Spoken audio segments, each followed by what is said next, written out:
Assalamualaikum warahmatullahi wabarakatuh. Sahabat semua muslimin muslimat dimanapun anda berada,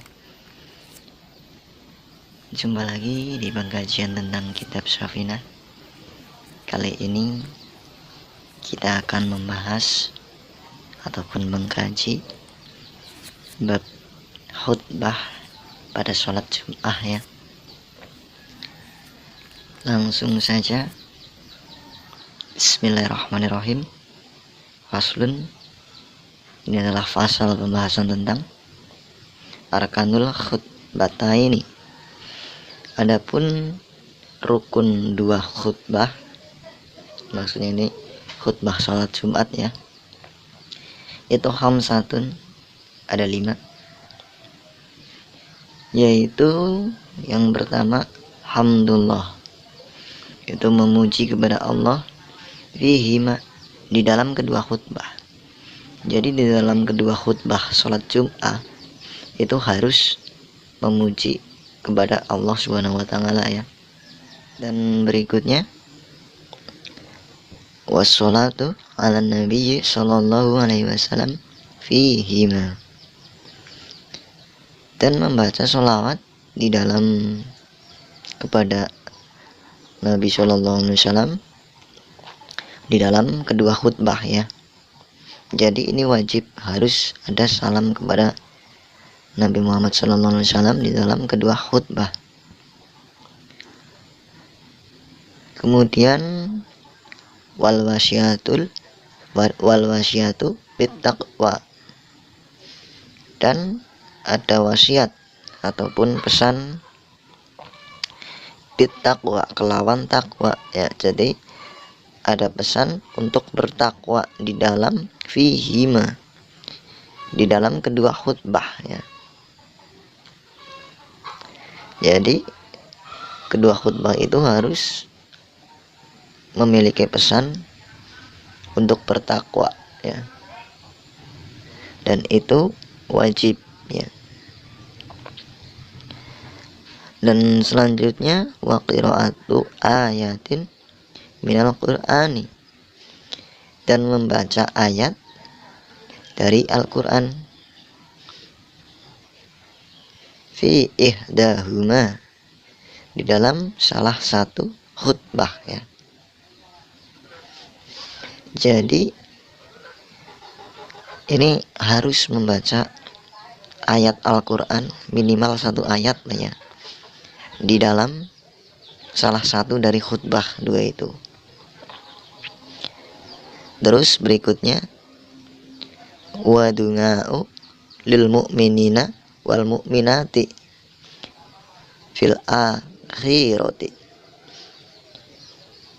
dan mendoakan kepada orang-orang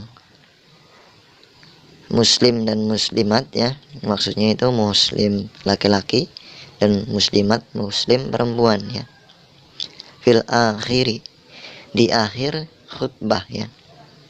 Dan ini itu adalah arkanul khutbataini.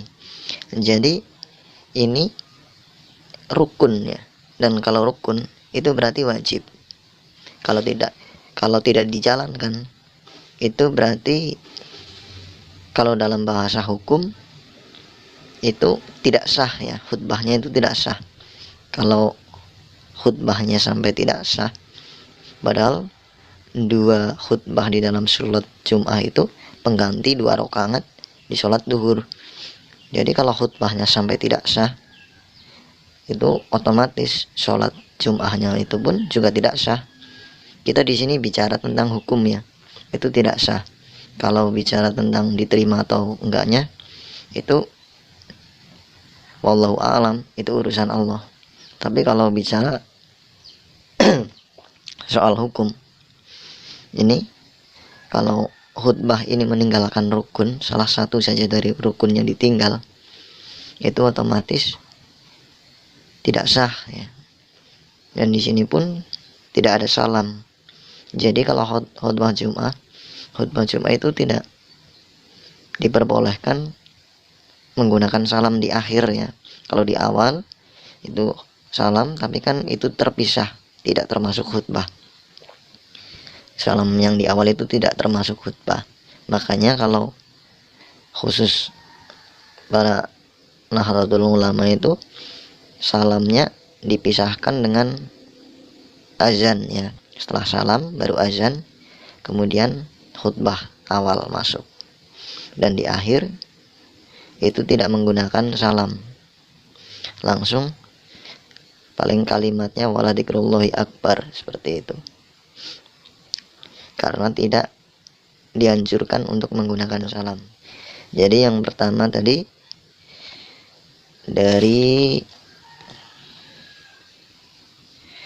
memuji kepada Allah di dalam dua khutbah, terus membaca sholawat di dalam kedua khutbah ya, terus berwasiat takwa di dalam kedua khutbah, terus membaca ayat Al-Quran di dalam salah satu dari khutbah, terus mendoakan mukmin wal mukminat ya di dalam akhir khutbah, dan itu rukun yang berarti wajib. Kalau sampai ada yang ditinggal, itu ya secara hukum disebut sholat Jum'ahnya itu tidak sah ya. Seperti itu sahabat. Sekiranya cukup sekian dulu dari saya, dan jika ada salah-salah kata atau kata-kata yang kurang berkenan, saya mohon maaf yang sebesar-besarnya. Bil hidayati wa taufiq. Assalamualaikum warahmatullahi wabarakatuh.